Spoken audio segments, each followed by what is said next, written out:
So this footage you're seeing at the moment is the raw footage straight out of the camera. So it's anamorphic footage, but without it being de-squeezed, so to speak. So it's squashed footage at the moment, 16:9 in aspect ratio because that's the shape of the sensor. And I shot this at 100 ISO with a very small aperture of probably about f/16. It was shot with a 2K movie light. Now the reason for shooting such a small f-stop is because I was working at a hyperfocal distance on both lenses. The hyperfocal use is that rather than having to focus the lenses, if you work at a small enough f-stop, you can set your lens so at a certain distance on each.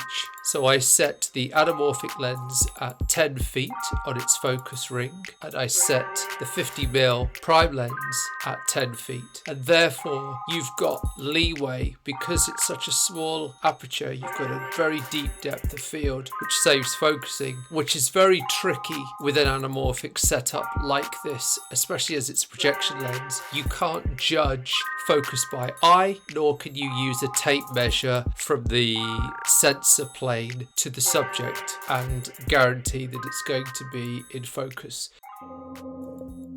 The film itself was a very, very short film that I made back in 2022 as a response to the polarization that we see in the world today, but I felt it back then, back in 2022, how people are so divided and so polarized. It's called The Office Worker, and it's a simple piece with a figure sort of running on the spot in complete darkness. A really nice contrasty image. It's the kind of image that you might see projected on loop in an art gallery.